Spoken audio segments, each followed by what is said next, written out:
Hello friends, जय माता दी। कैसे हैं आप सब दोस्तों। माता काल रात्रि की पूजा का दिन आ गया है। चैत्र नवरात्र की सप्तमी तिथि है और सभी प्रकार के भय से इस रात्रि में मुक्ति मिलती है। शत्रु बाधाएं होती है तो वो समाप्त होते हैं, राहु शनि के दोष शांत होते हैं। और आज मैं आपको बता रही हूँ कि किस प्रकार से माँ काल रात्रि की पूजा करनी चाहिए, किस प्रकार से उपाय करना चाहिए। सबसे पहले माँ का ध्यान करते हुए पूजा प्रारंभ करते हैं। हाथ जोड़ लें, आंखों को बंद कर कर माँ का ध्यान करें। एक वेणी जपा कर्णपुरा नग्ना खरा स्थिता लंबोष्ठी कर्णिका कर्णी तैलाभ्यक्त शरीरनी वाम पादुल्ल सलोह लता कंटक भूषणा वर्धन मूर्ध ध्वजा कृष्णा काल रात्रि भयंकरी। बोलिए महाकाली की जय। और दोस्तों, इसका अर्थ होता है कि वे एक वेणी यानी एक चोटी धारण करने वाली हैं, जवा कुसुम के फूलों से सुशोभित हैं, नग्न अवस्था में हैं और गधे पर विराजमान हैं। उनके होंठ बड़े हैं, कर्णिका धारण किए हुए हैं और उनका संपूर्ण शरीर तेल से अभिषिक्त दिखाई देता है। उनका वाम पैर उठा हुआ है यानी बायां पैर उठा हुआ है और लोहे की बेल और कांटों से भूषित है। वे सिर पर ध्वजा धारण करती हैं। उनकी कांति कृष्ण वर्ण यानी गहरी काली है और वे भय को उत्पन्न करने वाली देवी हैं। यह श्लोक माता काल रात्रि के उग्र और भयावह स्वरूप का विवरण करता है। साक्षात काली शक्ति है जो दुष्टों और आसुरी शक्तियों का नाश करने वाली देवी हैं। इनका रूप विकराल है लेकिन भक्तों के लिए अत्यंत कल्याणकारी है, दयालु है। इनकी पूजा से आपके जीवन से भय हो, बाधा हो, नकारात्मक शक्तियां हो, दूर होती है। और जब चैत्र माह के शुक्ल पक्ष की सप्तमी तिथि आती है तो इसके अंतर्गत माँ काल रात्रि की ही पूजा की जाती है। माँ काल रात्रि को तंत्र साधना शक्ति और विनाश की देवी माना गया है। यह अपने भक्तों को साहस प्रदान करती, निर्भय बनाती है और इनका स्वरूप काजल के समान अंधकार की कालिमा लिए हुए है। इनका शरीर विशाल है, दीप्तिमान है, गले में मुंडों की माला है और बिजली की भांति इनके शरीर से किरणें निकलती हैं। कंठ में विद्युत माला लिए देवी के बिखरे केश हवा में लहराकर डर पैदा करते हैं। और चतुर्भुजी देवी गर्दभ यानी गधे पर सवार होती है और इनके 4 हाथ हैं। एक हाथ में लोहे का कांटा, दूसरे में खड़ग, तीसरे में वर मुद्रा है और चौथा हाथ अभय मुद्रा में है। सांस लेती हैं तो इनकी नासिका से अग्नि निकलती है। और माँ काल रात्रि ही महामाया और श्री हरि की योग निद्रा है और काल रात्रि ने ही सृष्टि को एक दूसरे से जोड़ रखा है। कहा जाता है कि रात्रि के अंधकार में जब दानवों का आतंक चरम सीमा पर था, तब माता ने अपने भयंकर रूप में काल रात्रि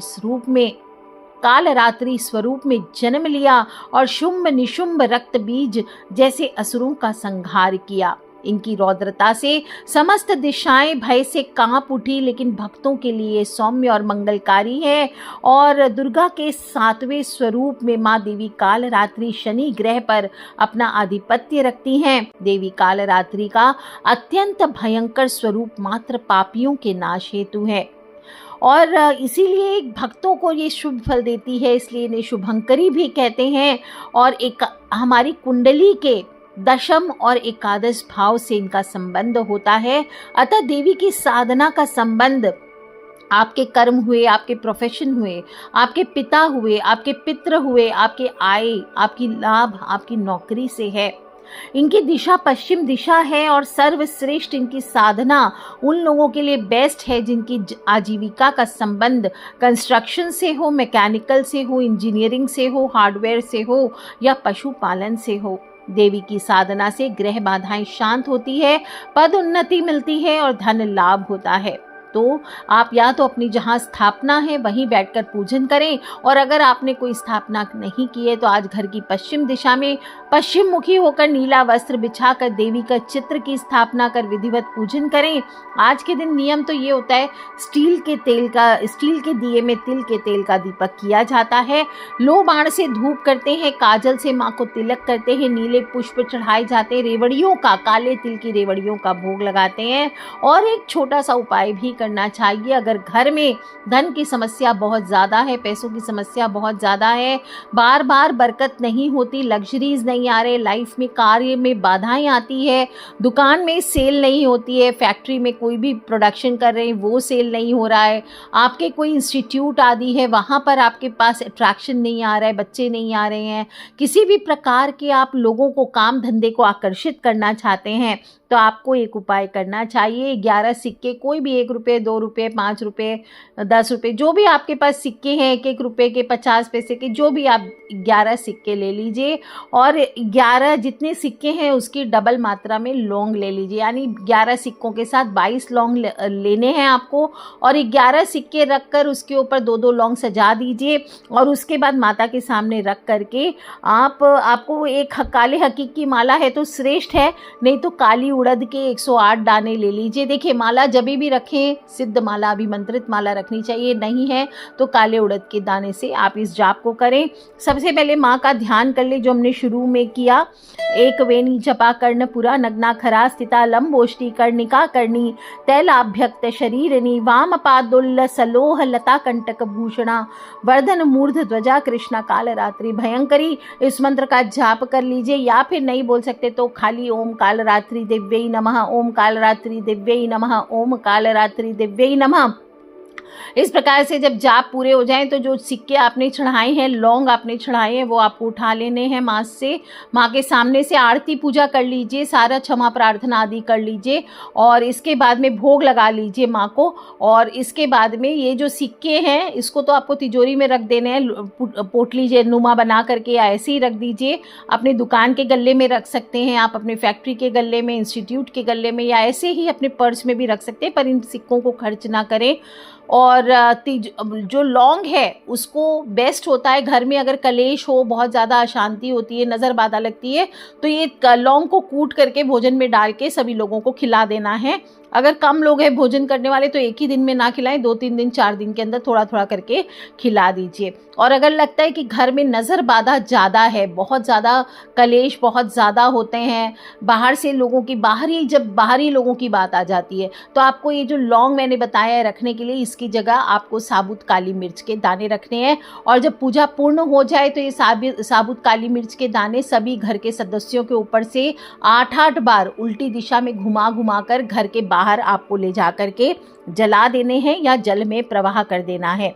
दोस्तों, इस तरह से आप ये काल रात्रि, महाकाल रात्रि है, शत्रु विनाश के लिए छोटा सा, बिल्कुल हल्का सा, आसान सा उपाय बताया है मैंने घरेलू लोगों के लिए। बड़े बड़े उपाय मैं गुप्त नवरात्र में बताती हूँ साधना वालों को, और या फिर आप जो साधना वाले उन्हें डायरेक्ट बताती हूँ। बाकी आम पब्लिक को बिल्कुल छोटे छोटे उपाय करने चाहिए, ताकि इन छोटे छोटे उपायों को करके ही, कहते हैं ना बड़े बड़े शहरों में छोटी छोटी बातें होती ही रहती है सेनोरिटा, उसी तरह से बहुत बड़ा त्यौहार है, लेकिन छोटे छोटे उपायों से आपके घर में बड़ी बड़ी शांति आएंगी।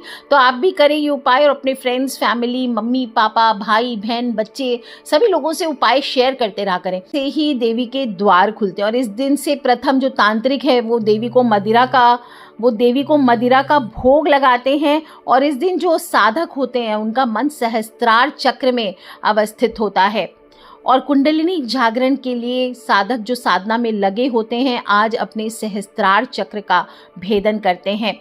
तो नवरात्र की सप्तमी को जो भी क्रिया करते हैं लोग, उनके लिए बहुत महत्वपूर्ण रात्रि है, क्योंकि सिद्धियों की रात्रि है। और इस दिन आदि शक्ति की जब आंखें खुलेगी आंखें खुलेंगी तो तमाम आसुरी शक्तियां उनके नाम के उच्चारण मात्र से आपके घर से भाग जाती हैं। कोई भी प्रकार के दानव हो, दैत्य हो, राक्षस हो, भूत प्रेत हो, इनके स्मरण से ही भाग जाते हैं। यह आपके ग्रह की बाधाओं को दूर करेंगी और अग्नि, जल, जंतु, शत्रु, रात्रि भय सब दूर हो जाएंगे। बुरे स्वप्न आते वो दूर हो जाएंगे। कोई शत्रु है आपके विनाश में लगा हुआ है वो दूर हो जाते हैं और आपको हर प्रकार से भय से मुक्ति करके माँ आप पर अपनी कृपा बरसाती है। तो आप भी ज़रूर पूजन करें दोस्तों, शेयर करें अपने फ्रेंड्स, फैमिली, मम्मी पापा, भाई बहन, बच्चों से। छोटा सा उपाय मैंने बताया है, कोशिश की है और कथा सुनाई है। आप सब भी कथा को सुने, उपाय को सुने, मंत्रों को सुने और मन को शांत रख करके माँ देवी की पूजा करें। आपके जीवन में भी अवश्य बदलाव आएगा। दोस्तों आज के लिए इतना ही। बाकी अष्टमी को सभी को कढ़ाई करनी है, माता की कन्या पूजन करना है अष्टमी या नवमी, जिस दिन भी आप करना चाहें। आपके घर में जो रिवाज कई सालों से चले आ रहे हैं, अगर अष्टमी को करते हैं पुनराहुति तो अष्टमी को कीजिए। बहस नहीं करना है अपने बड़े बुजुर्गों से घर में कि अष्टमी को नहीं किया जाता है, नवमी को किया जाता है। जो आपके घर का ट्रेंड है वैसे ही कीजिए। और जो लोग भी पाठ कर रहे हैं, पूरे 9 दिन पाठ करने के बाद नवमी को पुनराहुति आपको करनी चाहिए, अन्यथा आप दशमी को भी कर सकते हैं। वीडियो का लिंक मैं दे दूंगी आपको नीचे, आप उसको सुने कि कैसे अष्टमी, नवमी, दशमी को क्या पूजन करना है, किस प्रकार से। और रामनवमी है दोस्तों, तो सभी लोग मनाएं। आप सभी को एडवांस में ही रामनवमी की बधाई। सप्तमी, अष्टमी, नवमी तीनों दिन माता रानी आप सभी की रक्षा करे, इसी सच्ची कामना के साथ आज के लिए इतना ही। जय माता दी, बम बम भोलेनाथ की जयकारा, शेरावाली दा बोल सांची दरबार की जय।